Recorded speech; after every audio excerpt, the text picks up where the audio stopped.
Hello बच्चों, welcome to the channel R sir chemistry coach. आज lesson 3 class 12 से electrochemistry का पार्ट नंबर 2 हम लोग कवर करने वाले हैं, जो कि है इलेक्ट्रोलाइटिक सेल। देखिए हमारे पास दो तरह के सेल्स होते हैं, एक होता है इलेक्ट्रोकेमिकल सेल और दूसरा होता है इलेक्ट्रोलाइटिक सेल। इलेक्ट्रोकेमिकल सेल में हम लोग क्या करते हैं, जो हमारे पास में केमिकल एनर्जी है, किसके अंदर? इलेक्ट्रोकेमिकल सेल के अंदर। तो इलेक्ट्रोकेमिकल सेल के अंदर हम लोग क्या करते हैं कि जो केमिकल एनर्जी है, जो केमिकल में स्टोर हुई है इसके साथ, वो किसके अंदर चेंज होती है? आपकी इलेक्ट्रिकल एनर्जी के अंदर चेंज होती है। It changes to electrical energy. लेकिन वहीं पे इलेक्ट्रोलाइटिक सेल क्या होते हैं, जिनके अंदर जो इलेक्ट्रिकल एनर्जी है, it get change to chemical energy. मतलब बिल्कुल उसका ऑपोजिट है केमिकल एनर्जी। यानी जो इलेक्ट्रिकल एनर्जी है उसको हम लोग किसके अंदर चेंज करने लग रहे हैं? वापस केमिकल एनर्जी के अंदर चेंज करने लग रहे हैं। ऑब्वियस सी बात है। देखिए इलेक्ट्रोकेमिकल सेल के अंदर हम लोगों ने क्या किया था कि एक कैथोड हम लोगों ने अलग कंटेनर में लगाया था, एनोड हम लोगों ने एक कंटेनर में अलग लगाया था। इन दोनों को कनेक्ट कर दिया था हम लोगों ने सॉल्ट ब्रिज की हेल्प से, ठीक है। और वहां पे इलेक्ट्रोड्स कनेक्ट कर दिए थे और इलेक्ट्रोड्स को आपस में कनेक्ट कर दिया था हम लोग वायर की हेल्प से, जहां बीच में गैल्वेनोमीटर हम लोगों ने लगा दिया था और बीच में क्या था? Salt bridge. क्या था? Salt bridge. जिसमें से एक हिस्सा हमारा किसका था? एट एनोड वाला, और सेकंड वाला पार्ट किसका था? At cathode. यानी सेकंड पार्ट ये था, ठीक है। इधर हम लोगों ने कॉपर लगाया था, तो इधर हम लोगों ने जिंक लगाया था। अंदर जो सॉल्यूशन रखा था दैट इज ऑफ ZnSO4, और इधर जो कॉपर का जिसको इधर डिप किया था वो क्या था? Copper sulphate CuSO4। यानी अल्टीमेटली अगर हम देखें तो ये हमारा क्या था? इलेक्ट्रोकेमिकल सेल था। लेकिन आज बात कर रहे हैं इलेक्ट्रोलाइटिक सेल की, जहां पे हम लोग क्या करेंगे? इलेक्ट्रिकल एनर्जी को केमिकल एनर्जी के अंदर हम चेंज करने वाले हैं। देखिए वहां पे डबल सेल था, यहाँ पे हम लोग एक सिंगल सेल कंटेनर लगाएंगे। वहीं पे हम लोगों ने एक कैथोड लगाना है, वहीं पे हम लोगों ने एक एनोड लगाना है, और दोनों को कनेक्ट कर देना है इलेक्ट्रिसिटी की हेल्प से। और बीच में उसके क्या रखा हम लोगों ने? जो भी सॉल्ट सॉल्यूशन हमारे पास में है, सॉल्ट सॉल्यूशन। अब देखिए जो भी सॉल्ट सॉल्यूशन होगा, अब यहाँ तीन तरह की हमारे पास इलेक्ट्रोलाइटिक सेल के अंदर जो क्वेश्चंस बन पाते हैं। देखिए सबसे पहला क्वेश्चन जो बनता है इन मोल्टन स्टेट। फर्स्ट क्वेश्चन बनेगा इन मोल्टन स्टेट। सबसे आसान क्वेश्चन है, मोल्टन स्टेट में हमें कुछ करना नहीं पड़ता। सेकेंड टाइप का क्वेश्चन जो हम लोग के पास में पेपर के अंदर आता होता है, वो आता है in solution form, in solution, या फिर in aqueous state, in aqueous solution या एक्वस स्टेट, कोई भी इनमें से आ जाएगा। और वहीं पे सॉल्यूशन वाला पार्ट भी आगे डिपेंड करता है किस चीज पे, कि भाई इलेक्ट्रोड कौन सी है। इलेक्ट्रोड जो है, इलेक्ट्रोड प्लस सेम इलेक्ट्रोड का सॉल्ट है, इलेक्ट्रोड का सॉल्ट है, कुछ ऐसा तो नहीं है। या फिर इलेक्ट्रोड है और डिफरेंट इलेक्ट्रोड सॉल्ट सॉल्यूशन है। अब ये सबसे इंपॉर्टेंट चीजें हैं देखिए पेपर के अंदर जनरली, तो इसीलिए मैंने बात की कि 3 टाइप्स में ये पार्ट है हम लोग कवर अप करते होते हैं। तो इसके अंदर जो फर्स्ट पार्ट है उससे स्टार्ट करते हैं मोल्टन से। सबसे पहले देखिए मोल्टन में कोई प्रॉब्लम नहीं है, डायरेक्ट आपको स्ट्रेट फॉरवर्डली रिएक्शन करानी है बगैर किसी प्रॉब्लम के यहाँ पे, ठीक है। तो देखिए ध्यान से, मोल्टन स्टेट के अंदर जैसे एग्जांपल मैंने उठाया CuBr2, और मोल्टन स्टेट में है अपने इलेक्ट्रोड जो मर्जी हो, इससे कोई फर्क नहीं पड़ने वाला है यहाँ पे, ठीक है। तो देखिए अब यहाँ पे एक कॉपर है और दूसरा है ब्रोमीन, तो Cu पे चार्ज आता है +2 और Br पे चार्ज आएगा -1। तो Br obviously minus charge carry कर रहा है, तो ऑब्वियसली ये कहां पे जाने वाला है? आपका एट एनोड, क्योंकि जिसके ऊपर नेगेटिव चार्ज है वो जाएगा एनोड पे, और कॉपर के ऊपर चार्ज क्या है? पॉजिटिव। ऑब्वियसली ये कहां पे जाएगा? At cathode. एक हिस्सा एट एनोड, दूसरा हिस्सा एट कैथोड। तो देखिए बहुत सिंपल है, कुछ नहीं करना, बहुत ही ज्यादा सिंपल है। कैथोड पे Cu जो है, Cu के ऊपर +2 चार्ज है। अगर आपको ये प्रॉब्लम है कि +2 चार्ज कैसे आया, तो एक वहां पे वीडियो मैंने बना रखी है, how to write the product of chemical reaction, वहां पे आपको चार्जेस की पूरी नॉलेज हो जाएगी। मैं लिंक उसका डिस्क्रिप्शन के अंदर डाल दूंगा इसमें। तो Cu के ऊपर चार्ज है +2, तो जितना भी चार्ज है उसके अंदर उतनी ही इलेक्ट्रॉन्स आप ऐड कर दीजिए और वो आपका क्या बन जाएगा, प्रोडक्ट। जबकि अगर मैं बात करूं एट एनोड, एनोड की अगर मैं बात करूं तो एनोड पे मेरा क्या जा रहा है, Br-1, तो डबल Br हम लोग लेके जाएंगे और ब्रोमीन गैस वहां से निकालेंगे और साथ में क्या रिलीज हो जाएंगे, 2 इलेक्ट्रॉन स्ट्रेट फॉरवर्डली डायरेक्ट बाहर पास आउट हो जाएंगे वहां पे। आई होप ये पॉइंट आपको व्यूअर्स क्लैरिफाई हो गया। अब देखिए यहाँ पे इलेक्ट्रोकेमिकल सेल में इरेज करके एक दो रिएक्शन को और हम लोग यहाँ पे डिस्कस कर लेते हैं। मान लीजिए मेरे पास में यहाँ पे है AgCl का सॉल्यूशन है, लेकिन ये कौन सा है, मोल्टन ही है। देखिए मोल्टन स्टेट ही है, मैं फिर से सेकंड एग्जांपल उठा रहा हूँ, लेकिन मोल्टन स्टेट में ही एग्जांपल उठा रहा हूँ। मोल्टन है तो ऑब्वियसली दो हिस्से इसके बनने वाले हैं, एक बनेगा Ag पॉजिटिव और दूसरा हिस्सा बनेगा Cl नेगेटिव। तो एक Ag पॉजिटिव, तो एट कैथोड, कैथोड ऑब्वियसली कौन जाएगा कैथोड, मेटल वाला पार्ट Ag पॉजिटिव, क्योंकि कैथोड के ऊपर चार्ज है नेगेटिव। तो Ag पॉजिटिव क्या करेगा, 1 इलेक्ट्रॉन लेगा and it get change to Ag। किसके अंदर चेंज हो जाएगा, वहां पे सिल्वर के अंदर चेंज हो जाएगा। लेकिन एनोड के ऊपर कौन जाएगा, ऑब्वियसली एनोड के ऊपर जाएगा नेगेटिव चार्ज वाला, बिकॉज एनोड के ऊपर जो चार्ज होता है वो होता है पॉजिटिव। तो Cl नेगेटिव क्या करेगा, वहां पे 2 इलेक्ट्रॉन्स को अपने लूज करेगा, it will lose 2 electron and get change to Cl2, यानी वहां पे क्या बन जाएगी, क्लोरीन गैस बन जाएगी। अब देखूं तो बड़ा सिंपल है, देखिए कोई प्रॉब्लम नहीं आया, स्ट्रेट फॉरवर्डली मेरी रिएक्शन आई और निकल गई। लेकिन अगर मैं बात करता हूं अब एक्वस सॉल्यूशंस में, बात हो रही है एक्वस सॉल्यूशन में, तो एक्वस सॉल्यूशन के अंदर सबसे इंपॉर्टेंट रोल जो आता है वो किसका आता है, इलेक्ट्रोड का। सबसे इंपॉर्टेंट रोल किसका आएगा, इलेक्ट्रोड का। देखिए मान लीजिए मैंने बोला क्वेश्चन है मेरे पास में CuSO4 का एक्वस सॉल्यूशन है एट कॉपर इलेक्ट्रोड। अब खुद ध्यान दीजिए, जो इलेक्ट्रोड है उसी इलेक्ट्रोड का सॉल्ट है। तो जब कोई ऐसा केस आपको मिले तो आपको कुछ नहीं करना, जिस एक ही वही मेटल की आपने ऑक्सीडेशन करानी है। अब जैसे कैथोड है, कैथोड के ऊपर कॉपर ने 2 इलेक्ट्रॉन्स लिए and it get change to Cu, वो डायरेक्टली कॉपर में चेंज हो गया। अगर मैं बात करूं एट एनोड, एनोड की अगर मैं बात करूं तो एनोड पे आपने इसी रिएक्शन को रिवर्स करके लिख देना है। ये देखिए आप ध्यान से, मैंने क्या किया, कॉपर को चेंज कर दिया 2 पॉजिटिव में, साथ में क्या रिलीज हो गया, वहां पे 2 इलेक्ट्रॉन। कोई बड़ी बात नहीं है, सिंपल रिएक्शन। देखिए कितना आसान है इसको लिखना, कोई मुश्किल नहीं है यहाँ पे, ठीक है। लेकिन अगर मेरे पास बात हो रही है कि अभी और भी प्रैक्टिस क्वेश्चन करेंगे, डोंट वेरी, पहले यहां ध्यान दे लीजिए मैं कैसे समझा रहा हूं। अगर बात हो रही है इसकी, तो इसके लिए देखिए और कुछ याद ना हो या ना हो, इलेक्ट्रोकेमिकल सीरीज याद हुई या नहीं हुई, लेकिन एक क्लास 10th में एक रिएक्टिविटी सीरीज थी जिसका नाम था केदारनाथ का माली आलू जरा फीके से पकाता है, क्यों हम आगे और पकाएं। तो भाई आप इस सीरीज से भी इसके आंसर कर सकते हो। देखिए कैसे, इस सीरीज से देखिए, यहां पे इलेक्ट्रोड हम उठा लेते हैं। मान लीजिए मैंने कहा क्वेश्चन CuSO4 एक्वस सॉल्यूशन है एट प्लेटिनम इलेक्ट्रोड। कौन सी इलेक्ट्रोड है, हमारी प्लेटिनम की इलेक्ट्रोड है। देखिए कॉपर सल्फेट का सॉल्यूशन है। अब आपने क्या करानी है, यहां पे देखिए कॉपर है और साथ में क्या, हाइड्रोजन है। अब जो भी रिएक्टिविटी सीरीज में नीचे है वो आपका पहुंच जाएगा भाई कैथोड के ऊपर। तो कैथोड के ऊपर ऑब्वियस सी बात है, रिएक्टिविटी सीरीज में नीचे है कॉपर, तो कॉपर पहुंच जाएगा कैथोड पे बाय टेकिंग 2 इलेक्ट्रॉन, और ये चेंज हो गया Cu। अगर को पूछे तो कॉपर का पोटेंशियल जो है ज्यादा है इन कंपैरिजन टू हाइड्रोजन, क्योंकि कोई भी चीज है, देखिए दो बंदों की अगर 2 इंसानों की रेस लगी है तो रेस में वो जीतता है जिसका पोटेंशियल ज्यादा है। तो फिलहाल कॉपर का पोटेंशियल जो होता है वो 0.34 काफी ज्यादा है और हाइड्रोजन का होता है 0। तो जिसका पोटेंशियल ज्यादा वही कैथोड पे जाता है। Same for the anode.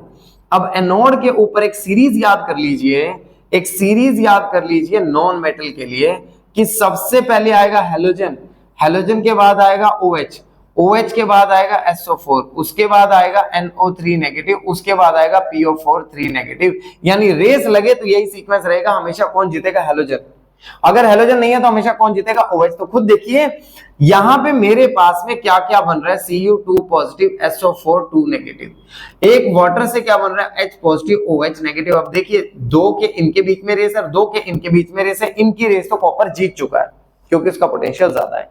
लेकिन इनकी रेस में कौन जीतेगा, पोटेंशियल की सीरीज बता रही है कि OH जीतेगा, तो OH जीतेगा तो 4OH नेगेटिव किसके अंदर चेंज हो जाएंगे डायरेक्टली टू H2O, साथ में बन जाएगा O2।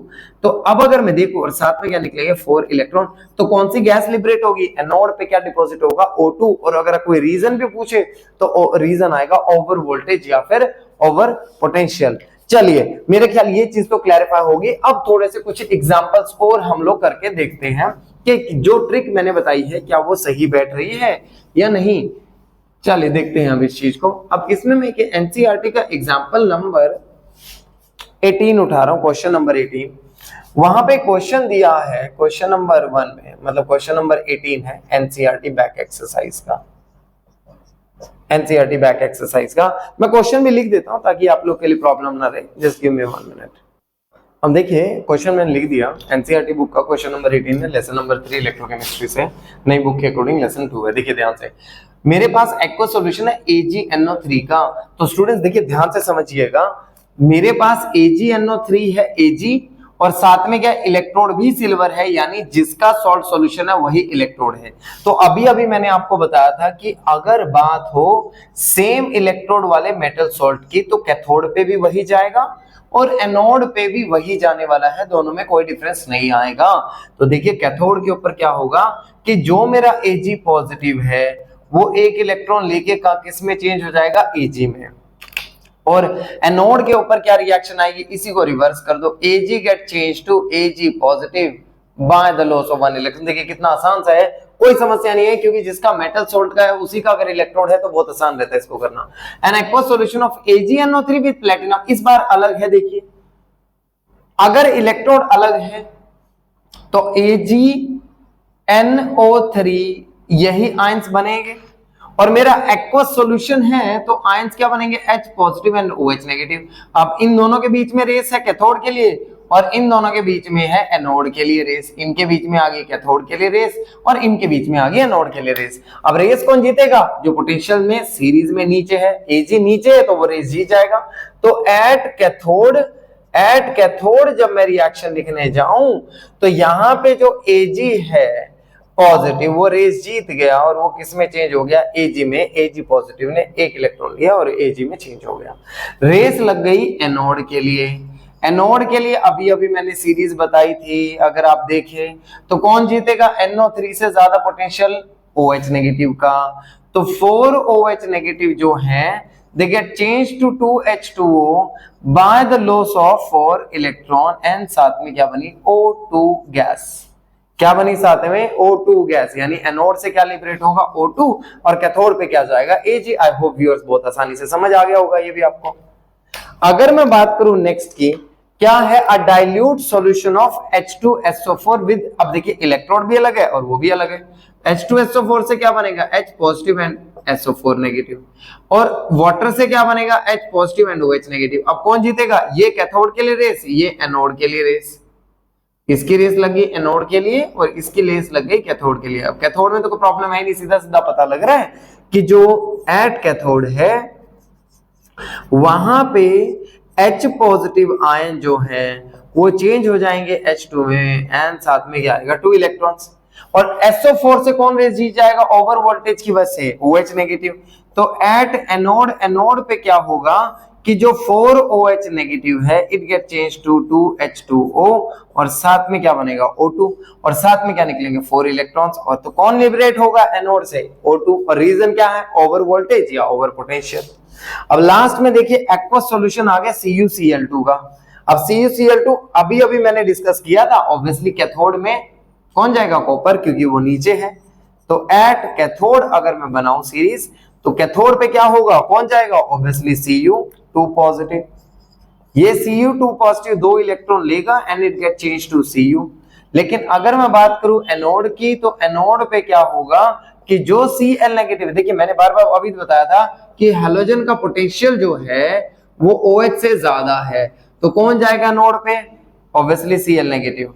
तो Cl नेगेटिव जो होगा अपने 2 इलेक्ट्रॉन्स को छोड़ेगा and it get change to Cl2। I hope viewers आप सबको ये क्लैरिफाई हो गया। अगर कोई डाउट है तो you can write in the comment section. अब एक चीज तो क्लियर हो गई कि ठीक है यहाँ से अगर हम देखें तो कुछ अमाउंट जो है मेटल का कैथोड पे जा रहा है, कुछ अमाउंट नॉन मेटल का एनोड से जाने लगा, but the point is that कि how much amount should be deposited over the cathode और द एनोड, कितना अमाउंट वहां पे डिपॉजिट होना चाहिए कैथोड पे और एनोड के ऊपर, उस पर थोड़ा सा ध्यान देते हैं। तो इस चीज को एक्सप्लेन करेंगे हम लोग by the help of Faraday's law. Faraday's law. अब क्या है कि कितना अमाउंट डिपॉजिट होगा, इस चीज का हमें कौन क्लैरिफाई करेगा? Faraday's law. अब देखिए फैराडेज लॉ के डबल लॉ आ जाते हैं। अगर हम बात करें फर्स्ट लॉ की,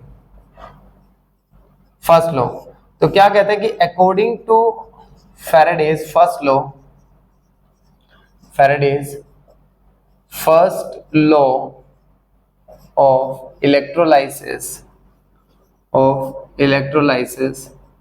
the weight of electrolyte deposited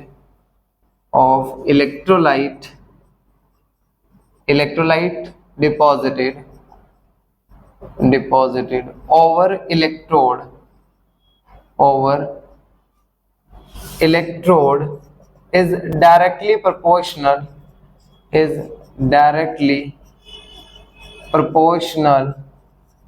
to quantity of electricity passed through solution. Electricity passed through solution. Electricity passed through solution. यानी जितना अमाउंट ऑफ इलेक्ट्रिसिटी मैं सॉल्यूशन से क्या करूंगा, पास करूंगा, उतना ही क्या होगा अमाउंट वहां पे डिपॉजिट करेंगे। यानी W is directly proportional to Q। यहाँ पे यानी कि डायरेक्टली अगर हम लोग देखें तो W इज इक्वल टू क्या है, directly proportional to Q। Q means quantity of electricity जो हम लोगों ने पास किए थ्रू सॉल्यूशन। यानी इनडायरेक्टली आप इसको क्या बोल सकते हो, इनडायरेक्टली क्या चीज है, चार्ज। इनडायरेक्टली क्या चीज है, चार्ज। और W क्या चीज है, कितना वेट है, वेट ऑफ इलेक्ट्रोलाइट जो आ रहा है डिपॉजिट हुआ है, वेट ऑफ इलेक्ट्रोलाइट डिपॉजिटेड। अब अगर मैं प्रोपोर्शनैलिटी साइन हटाऊं तो we have to put a constant. Constant क्या आएगा, Z। Z क्या चीज है, इलेक्ट्रोकेमिकल इक्विवेलेंस। Electrochemical equivalence.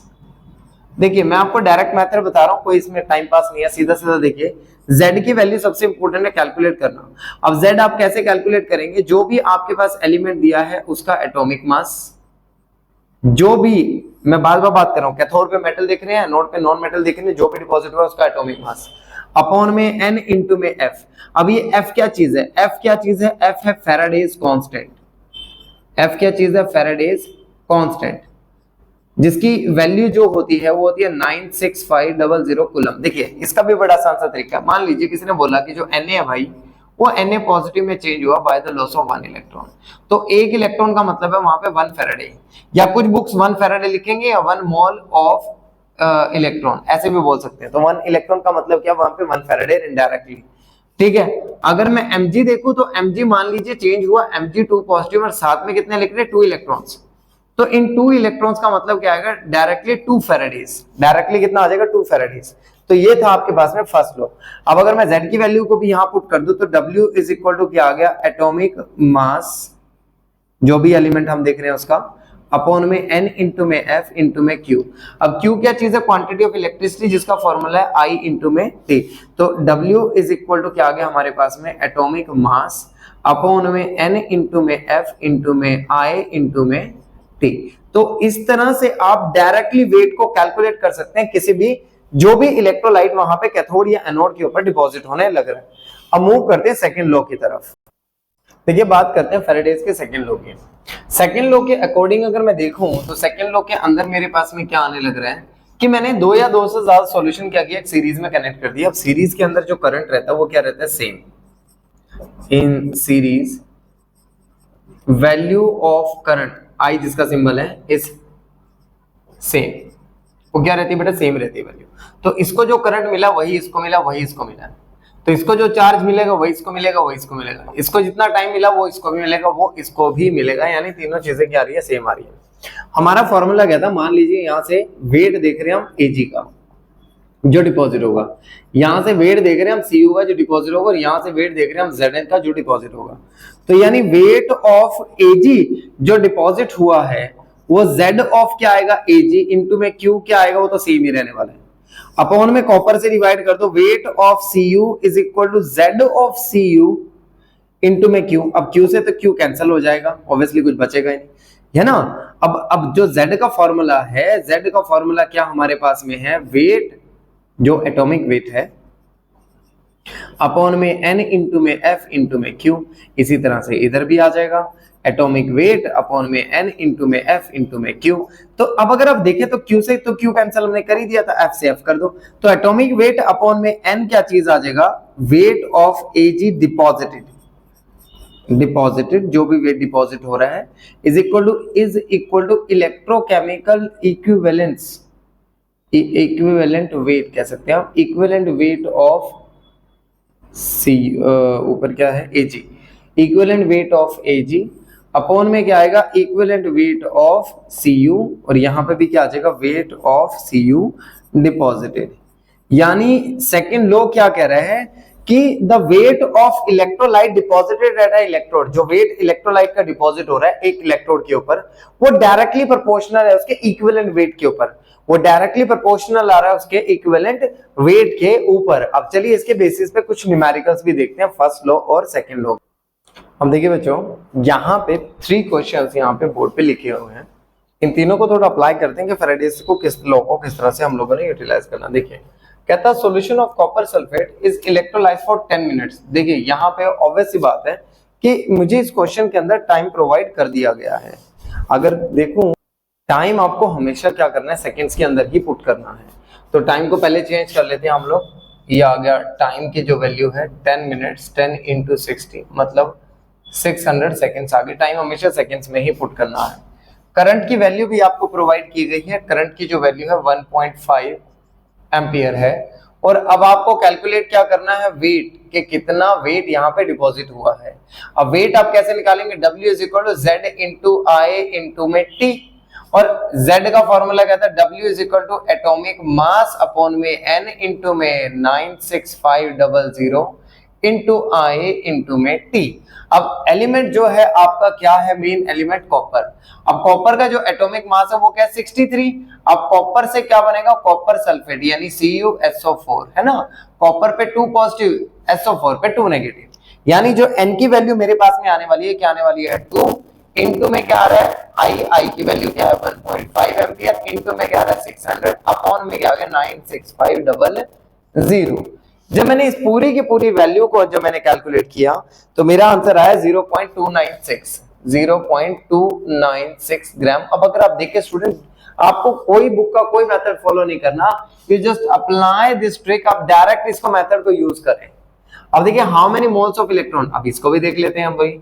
अब क्या इक्वेशन है, MnO4 नेगेटिव है, किसके अंदर चेंज हो रहा है Mn2 पॉजिटिव में, तो यहाँ पे ऑक्सीडेशन स्टेट आ रही है +7।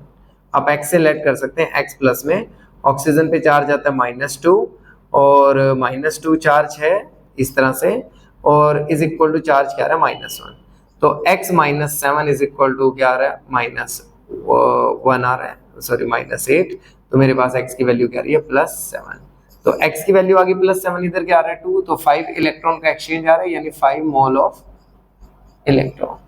डायरेक्ट आंसर आ गया, कितना आया 5 मोल ऑफ इलेक्ट्रॉन। अब बात करते हैं एल्यूमिनियम के।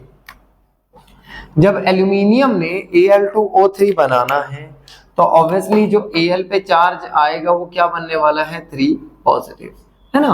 और एल्यूमिनियम का जो एटॉमिक मास होता है वो कितना होता है 27 ग्राम। 10 ग्राम में निकालने कितने मोल ऑफ इलेक्ट्रॉन है, देखिए 27 ग्राम ऑफ एल्यूमिनियम गिव कितने भाई 3 इलेक्ट्रॉन, तो 1 ग्राम में कितना आएगा 3 बाय में 27, अराउंड बन गया 9, 1 अपॉन में 9, ठीक है 1/9 मोल ऑफ इलेक्ट्रॉन। कैलकुलेट कितने में करना है हमें 10 ग्राम में, तो 10 ग्राम में कितना बनेगा 1 अपॉन में 9 इंटू में 10, कितना बन गया 1.11 mole of electron. I hope viewers direct numericals हैं जो आपको क्लैरिफाई हो रहे होंगे। अब देखिए calculate how long it will take to deposit 1 gram of chromium. इस बार आपको कितना डिपॉजिट कराना, 1 ग्राम कराना है क्रोमियम का, when a current of this, अब देखिए वेट भी दे दिया और करंट भी दे दिया, और इस बार क्या कैलकुलेट करना है आपको, टाइम की वैल्यू कैलकुलेट करनी है। फॉर्मूला सेम है, मैं चेंज नहीं करने वाला हूं। तो W इज इक्वल टू क्या है, एटॉमिक मास अपॉन में n इंटू में I इंटू में T अपॉन में 96500, यानी मुझे इस बार टाइम की वैल्यू निकालनी है। और जो मुझे वेट दिया है वो है 1, क्रोमियम का जो एटॉमिक मास है वो है 52 अपॉन में n, देखिए क्रोमियम 3 डायरेक्टली बोल दिया कि जो भाई क्रोमियम के ऊपर जो चार्ज आने वाला है वो कितना आएगा 3, ठीक है। अब अगर यहाँ पे 3 आने लग रहा है तो ऑब्वियसली n की वैल्यू भी आप क्या रखने वाले हैं, 3 ही रखने वाले हो। इनटू में क्या आ गया 96500, आई की वैल्यू जो मुझे न्यूमेरिकल में प्रोवाइड की गई है वो देखिए 1.25 एम्पियर, 1.25 एम्पियर। इनटू में क्या आ गया टाइम को हम टी लेट कर लेते हैं यहाँ, तो 3 इंटू में 96500 अपॉन में क्या आ गया 52 इंटू में क्या आ गया 1.25, और मैं यहां से डायरेक्टली टाइम की वैल्यू को कैलकुलेट कर सकता हूं। और जो मेरे पास में टाइम की वैल्यू आएगी वो आएगी 4453.8 सेकंड के आसपास में मेरी वैल्यू जो है वो आ जाएगी, ठीक है। अब आई होप आप सबको व्यूअर्स ये भी इलेक्ट्रोकेमिस्ट्री के न्यूमेरिकल क्लैरिफाई हुए हैं। अब चलते हैं हम नेक्स्ट टाइप ऑफ कुछ और न्यूमेरिकल्स भी देखते हैं। देखते हैं बच्चे 2 और न्यूमेरिकल्स हम लोग अप्लाई करके देखते हैं इन चीजों पे कि क्या हम लोग ने एकदम से सही एक्यूरेट फॉर्मूले किए हैं। अब देखिए सॉल्यूशन ऑफ निकल NiNO3 twice is electrolyzed on platinum electrode using a current of 5 ampere, यानी इस बार हमें जो I की वैल्यू दी गई है वो है 5 एम्पियर, और टाइम कितना दिया गया है 30 मिनट्स, जिसको मुझे किसके अंदर चेंज करना है, सेकेंड्स में। कितना बन गया मेरे पास में 1800 सेकेंड के आसपास ये बन गया, ठीक है। अब हम लोगों ने आगे देखते हैं कि बस अब हो ही गया, अब तो कुछ करना ही नहीं है। W इज इक्वल टू क्या था, एटॉमिक मास अपॉन में n इंटू में F इंटू में I इंटू में T। अब एटॉमिक मास कितना है 52.5 के आसपास इसका एटॉमिक मास होता है निकल का, सॉरी 58.5 के आसपास, 58.5। n की वैल्यू क्या आ गई NiNO3 में निकल पे चार्ज आ रहा है 2 पॉजिटिव, NO3 पे आ रहा है -1, तो n की वैल्यू होगी 2, 96500 5 एम्पियर, और टाइम कितना है 1800 सेकेंड्स। अब देखिए ध्यान से, यहां से डायरेक्टली मुझे कुछ नहीं करना पड़ा और वेट की वैल्यू आ गई मेरे पास में, कितनी आ गई 2.73 ग्राम, डायरेक्ट आंसर आ गया। आगे question, how many hours does it take to reduce 3 mole of Fe3 positive to Fe2 positive with this much amount of current. अब इस न्यूमेरिकल को देखें तो I की वैल्यू आपको 2.0 एम्पियर प्रोवाइड करिए, पर स्टेटमेंट देखें, how many hours does it take to reduce 3 mole of Fe3 positive to Fe2 positive with the current of 2 ampere. देखिए इस पर टाइम निकालना है हम लोग को, टाइम की वैल्यू को कैलकुलेट करना है, और जो आयरन में मुझे दिया गया है वो है 3 मोल। कितना मोल मुझे प्रोवाइड किया गया है वो है मोल, तो ऑब्वियस सी बात है अब 3 मोल है तो डायरेक्ट क्वेश्चन है 3 मोल्स का मतलब मेरे पास Q की वैल्यू कितनी आ गई 3 फैराडे, यानी 3 इंटू में 96500 डायरेक्टली मेरे पास वैल्यू होगी। देखिए तो अब अगर मैं देखूं तो मुझे कैलकुलेट क्या करना है, करंट भी दे रखा है, चार्ज भी दे रखा है, टाइम निकालना है, तो Q is equal to I into में T, डायरेक्ट फॉर्मूला लगा दीजिए। 3 इंटू में 96500 इज इक्वल टू I की वैल्यू क्या आ रही है 2, और टाइम मुझे यहाँ से कैलकुलेट करना है, तो यहाँ से कोई बड़ी प्रॉब्लम है ही नहीं है, सीधा सीधा मेरे अब मुझे आवर्स में बोला गया है तो ऑब्वियसली 3 इंटू में 96500 डिवाइडेड बाय 2 इंटू 60 मिनट्स हो गए, 60 सेकेंड्स हो गए, और यहाँ से मेरे पास टाइम डायरेक्टली आ जाएगा, और टाइम का जो आंसर आएगा 40.21 आवर्स। देखिए कितने सिंपल से न्यूमेरिकल्स हैं, इस ट्रिक को बस ये ध्यान रखना जो मैं बार बार अप्लाई कर रहा हूं, इसको याद रखना, and you can calculate any sort of numerical, किसी भी टाइप का आप न्यूमेरिकल कैलकुलेट कर सकते हैं।